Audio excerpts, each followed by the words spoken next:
আসসালামু আলাইকুম। আজকে আমি যে রেসিপিটা তৈরি করে দেখাবো সেটা হচ্ছে কাঁঠালের বিচির ভর্তা। দেখে মনে হচ্ছে না যে কাঁঠালের বিচির ভর্তা, কারণ আমি এটাকে পরিবেশন অনেক সুন্দর করে করেছি।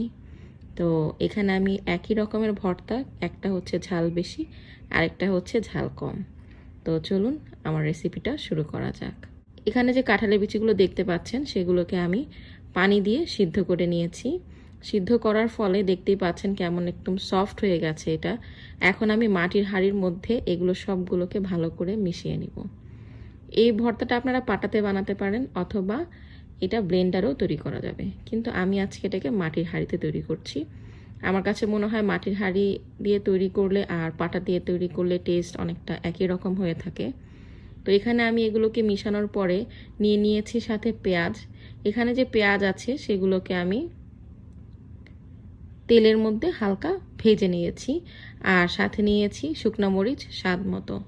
আর এখানে আমি কাঁঠালের বিচিগুলোকে ম্যাশ করে নিয়েছি। কাঁঠালের বিচিগুলোকে আমি পুরো মিহি করিনি, বাট 80% মতন এগুলো মিহি আছে। এটাকে এভাবে করে খেতেই ভালো লাগে, যার কারণে আমি এগুলোকে এভাবে করে নিয়েছি।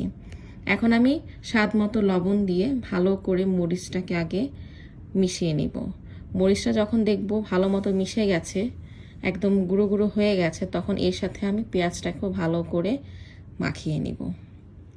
আর পেঁয়াজটা যখন মাখানো হয়ে যাবে তখন আমি এর মধ্যে দিয়ে দিব সরিষার তেল।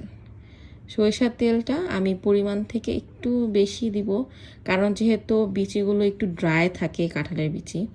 তো আপনি যদি তেলটা একটু বেশি দিন তাহলে এটা সুন্দর মতো একদম আঠালো একটা মাখা মাখা ভাব হয়ে আসবে। এখন আমি সবগুলোকে একত্রে সুন্দর করে মাখিয়ে নিব। আমি প্রথমে একটু এটা দিয়ে মিশিয়ে নিচ্ছি। মিশানোর পরে আমি এটাকে হাত দিয়ে সুন্দর করে মাখিয়ে নিব। আমার কাছে যে কোনো ভর্তাই মনে হয় যেন হাত দিয়ে মাখালেই বেশি মজাদার হয়ে থাকে। তো যার কারণে আমি ট্রাই করি সব ধরনের ভর্তাই শেষের দিকে একটু আমার হাত দিয়ে মাখিয়ে নিতে। তো দেখতেই পাচ্ছেন এখন আমি এটাকে হাত দিয়ে ভালো মতন পুরোটাকে মিশিয়ে নিব। আর এখন যদি আমার কাছে মনে হয় তাহলে আমি আরেকটু সরিষার তেল অ্যাড করে দেব। আর যেগুলো দেখছি যে বেশি বড় কোনো পিস রয়ে গেছে সেগুলোকে আমি হাত দিয়ে ভেঙে দিচ্ছি। এমন করে ভালো করে মাখানোর পর এখান থেকে আরেকটু ভর্তা আলাদা করে তার মধ্যে আমি আরও কয়েকটা বিচি মিশিয়ে নিব, যাতে ওই ভর্তার ঝালটা হয়ে যাবে কম।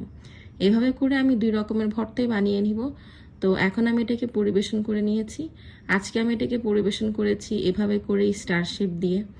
আসলে যে কোনো ভর্তাই যদি একটু সুন্দর করে পরিবেশন করা হয় তাহলে এটা দেখতে লোভনীয় লাগে এবং খেতেও আকর্ষণটা আরও বেড়ে যায়।